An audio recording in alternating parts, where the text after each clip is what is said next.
A lot of the times when we follow legal issues, the criticism against the judicial system is that people who steal plantain and goats are rotting in jail. People who steal so much from the state are not rotting because they manage to find a deal and they are out of prison. Even if they are imprisoned, they get the prerogative of mercy and they go home as free men. On Point Blank tonight, my guest is at the Attorney General's Department. He understands the workings of our legal system more than many.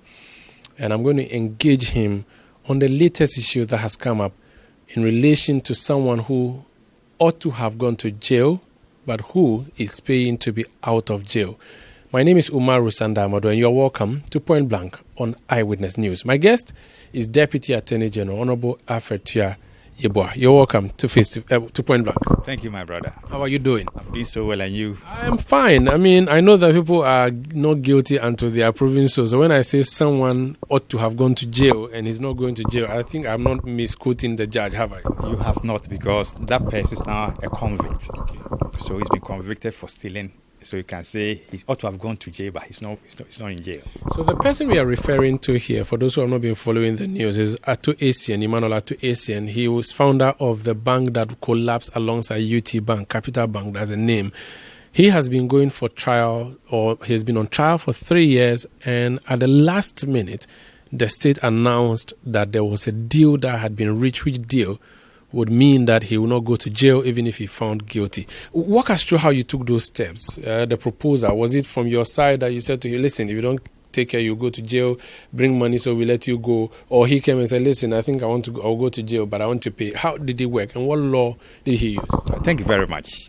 Maybe to give us a small background to the whole matter, Ato Essien, together with 3 others, were charged with various offenses. As we know, in 2015, Capital Bank has some challenges with liquidity. So the government of Ghana, through the Bank of Ghana, made available to the Capital Bank an amount of 620 million Ghana cedis. It was expected that that money was going to be used to support the liquidity of the bank.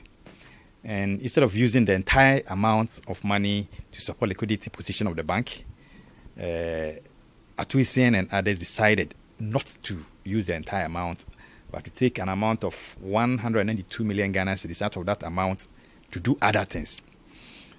In the course of investigation, we realized that there was an aspect of stealing, there was an aspect of conspiracy to steal, there was an aspect of money laundering, then there was an aspect of abetment of crime. So we charged the 4 accused persons with these offenses. We called about 17 witnesses. At the close of our case, the accused person put in a prayer for submission of no case. The court, after evaluating the evidence, acquitted the 4th accused person. So they were left with 3 accused persons. But way back in 2020, we had an offer from the counsel for Ato Essien seeking to take advantage of Section 35 of the Courts Act, Act 459.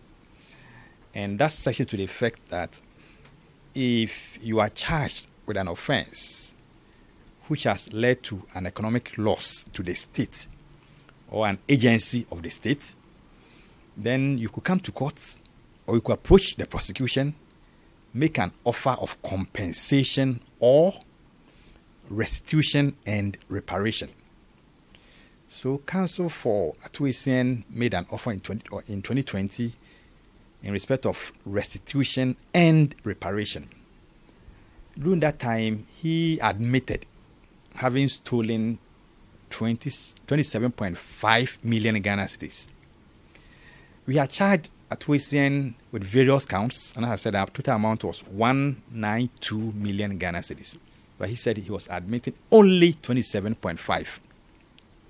Before this admission, we had realized that an amount of 100 million Ghana cedis was actually still with Capital Bank. So this actually reduced the amount from 192 to 92 million Ghana cedis. Then during investigations also at Yoko, Ato Essien refunded 1.3 million Ghana cedis. So in effect, the amount left was 90.7 million Ghana cedis approximately. So when he made the offer of 27.5, the state rejected it because we were of the firm view that looking at the evidence that we had, that amount was woefully inadequate. That was in 2020. Then in 2021, his lawyers once again wrote to us, making another offer. And this time round, the offer was to the effect that upon going through their end, they realized that the amount was rather 57.5 million Ghana cedis.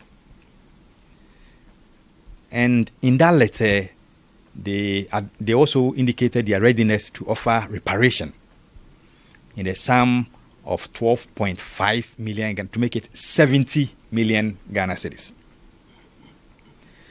That one too, we rejected it and said, even if we're going to take their 57.5 million Ghana cedis as the admitted sum, the 12.5 offered by them was woefully inadequate as reparation.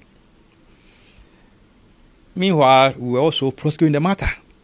We had closed our case. They had also opened their defense, closed their case. So the matter was then fixed for judgment. Then in the last hour, we had another offer from them. And this time round, they had acceded to our demand to increase the amount from 70 million Ghana cedis to 90 million Ghana cedis. This means that the state was going to be compensated in court or by reparation. So they paid the full amount? Full amount. But the full amount now includes reparation and restitution. What's the difference between reparation and restitution? Restitution is exactly the amount or the item that you think you've taken from another person and you are returning that item or amount. The reparation is where you are trying to, because you took the amount or that item from him, you are trying to, as it were, give something on top. So compensation. Compensation. But if you look at the act, they've used compensation as one side. The other side is about restitution and reparation. So if you look at the 90 million Ghana cedis, 57.5 is the amount admitted. That's the restitution aspect of that admission. Then the remaining 32.5 is by way of reparation to the state. So if there's any interest the state is getting, that will be 32 million. 32 million Ghana cedis. So the actual money stolen, which is being paid back, is around 50. The compensation for the theft, which could pass as interest on the accrued on the money, then becomes 30. Exactly, that's the case. How different is this restitution reparation from the plea bargain thing that the AG's department has been discussing? All right. Now, if you are charged with an offense in Ghana now, you may take advantage of the Section 35 we just discussed. Or if your case does not fall within the ambit of Section 35, if it does not lead to economic loss to the state, and it's in respect of any other matter, you may take advantage of the Plea Bargain Act. It's now an act of Parliament, because Parliament has approved it. It's been assented to by the President. It's now a binding act in Ghana. In the plea bargaining system, here you're also trying to say that I admit having committed this offense. In lieu of going to jail for perhaps 10 years, I'm prepared to compensate the victim. If the victim is the state, I'm prepared to compensate the state. Then you may also say, because I'm now going to curtail the lengthy process of trial, in return, I'm begging you, state, instead of you insisting that I go to jail, drop that one. If, for example, the jail term is about 10, you can say, drop everything and make it 0. Or you also say, state, if instead of 10 years, let's agree on maybe 1 year. So here you are bargaining. You are giving up something, the state must also give up something. Or you have instances where a person may be charged with stealing something. Let me even take robbery. That I'm giving an example. The person may want to say, what I did to me does not amount to robbery, but rather stealing. So let's enter into a bargain so that I plead guilty to stealing instead of robbery. Because the punishments are different. So you may be charged with an offense, but you want to plead to a lesser offense, which carries a lesser penalty. This reparation restitution, which is Section 35, and this plea bargain act, are they open to everybody? Yes, so far as you've been charged with an offense under our laws, you can take advantage of the Section 35 or under the Plea Bargaining Act. But it will depend on the offense that you've been charged with. For instance, under the Plea Bargain Act, if the offense is in relation to sexual offenses, you can never enter into plea bargain with the state. Okay. If there's the offense about treason, you cannot enter into plea bargain with the state. If the offense is in relation to electoral matters, you cannot enter into plea bargain with. So there are some exceptions that you cannot take advantage of under the plea bargain. Yes. At what point can you go under Section 35, where you can do the restitution? At what point can you go under the Plea Bargain Act? Are they the same, or they are different in relation to the crimes that have been committed? Yes, they are different in the sense that Section 35 is a very limited one. 35 under the Cost Act, it talks about economic loss to the state or a state agency. Okay. So here, before you can take advantage of that section, you must demonstrate that that offense has led to economic loss to a state agency or the state. Okay. So that's the reason I think last time we went to court, the judge wanted us to just make sure that we convince him. Mm-hmm. But if you talk about the Plea Bargain Act, it's available to everyone. It matters not whether there's economic loss to the state. It can even be aspect of stealing. It can be aspect of defrauding by false pretenses, assault, all manner of things. So if someone steals a goat, they have to go under plea bargain, not under Section 35. If you steal a goat belonging to the state, Okay. then you can go under Section 35 because your action has led to economic loss to the state, or it has led to a property led to a damage to a property belonging to the state. But if you steal a goat belonging to X, who is not a government official or a government agency whatsoever, then it's going to be plea bargain. And does the person have to concede, or the state prosecutors can still decide that, okay, this guy stole your goat, but he has come and he says you pay this money, so we are going to let him be? How does it work? Yes. Plea bargain has an aspect of compensation to the victim. So a victim reports a matter to the police. The suspect is arrested. Is processed for court, and then the prosecution takes over to prosecute. Mm-hmm. Before we agree with any accused person on an issue, the victim in that particular case will have to be consulted. If, for example, A enters into B's house to steal, and A is arrested, and B wants to enter into plea bargain with the state, we need to involve the party who came to complain. Exactly. The complainant. Okay. So that you can also know his stand on the matter. Okay. But there are instances where they may give some form of compensation, you have to make some compensation to the complainant. Okay. But if you look at the Section 35, I said that's why it's purely for the state. And that's the reason why we go in. We also consult the state, as you all know. Okay. So now let's talk about this specific issue for which reason we're having this conversation, Ato Essien. He has finally pleaded guilty, and this is at the end of the case. That makes him an ex-convict or a convict. What does it make him? He is now a convict. But if he pays the money, then he's an ex-convict. But he won't go to jail, or? Yes, if he pays, it means that he has served his sentence. Okay. The sentence about the payment. So it says that someone having been to prison, a person having been released from prison, he'll be an ex-convict. But as we speak now, he's a convict awaiting sentence. But the technical thing is that the sentence has been suspended. Okay.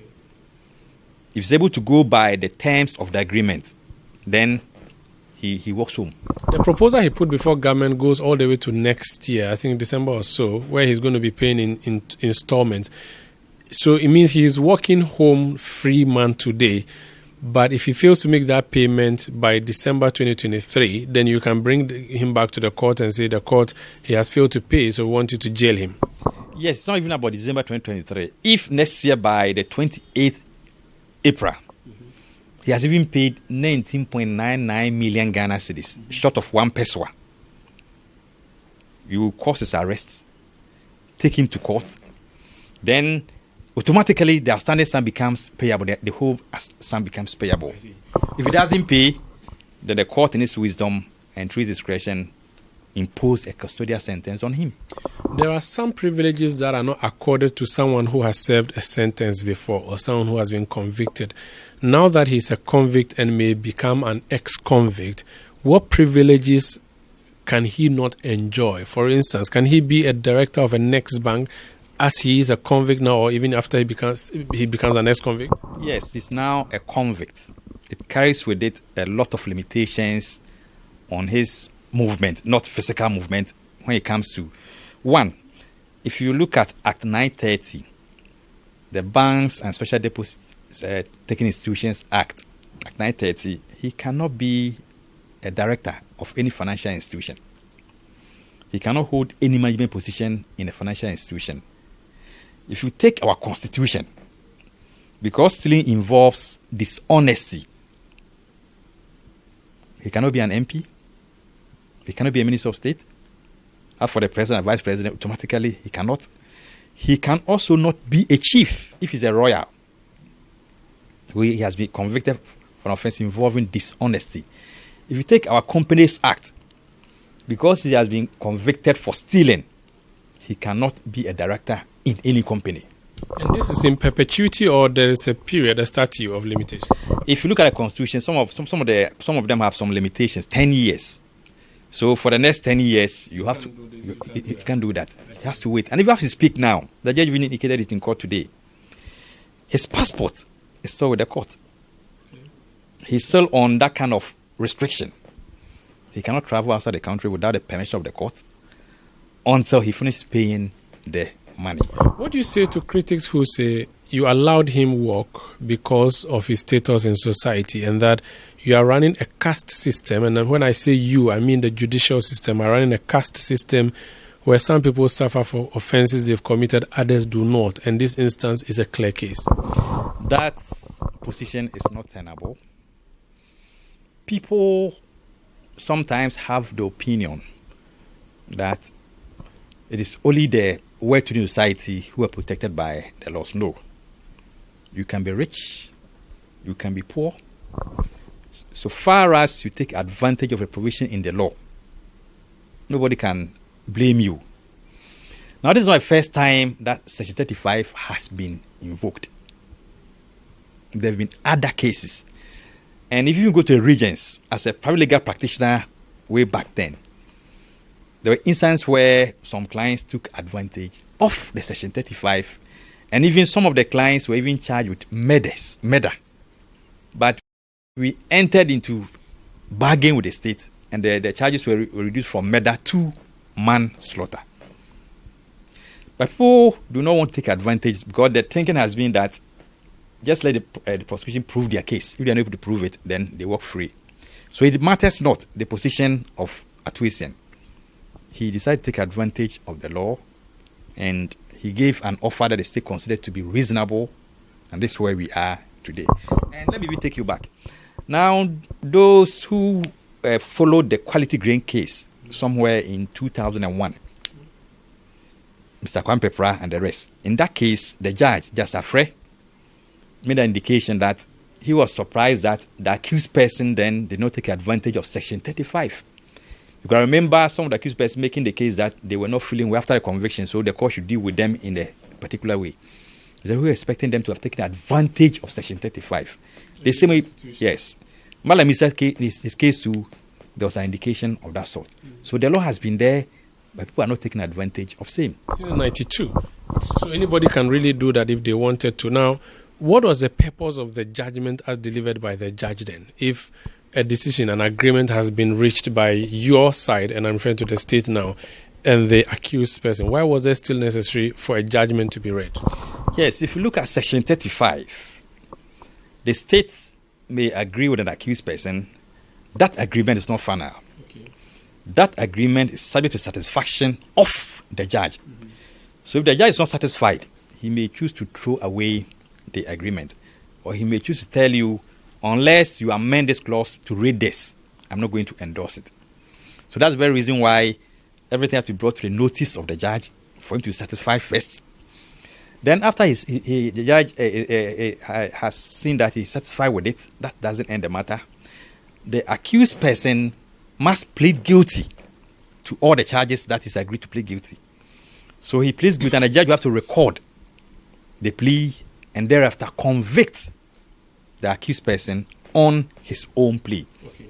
The judge was not happy with the amount of money being paid, but you have told us that about 30 million or so of it is just what you can call interest. But he was still worried about calculating the exchange rate of 2015 against the exchange rate of 2022, November, December.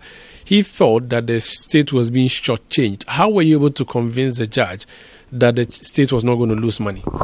Yes. If you look at Section 35, it does not talk about interest. It does not talk about the exchange rate. It talks about reparation. Now, reparation is something that you may want to look at the circumstance and say, this amount is quite reasonable. We explained to the court today that, as I said, 57.5 was the admitted sum, and 32 was for reparation. But we did not take into consideration the exchange rate, but we realized 32.5 on 57.5 was quite reasonable in the circumstance. My brother, the fact also remains that if you are bargaining with someone, you are not sure what you are likely to get. In a criminal prosecution, we may have all the evidence at our disposal, but there's no guarantee that you will win your case.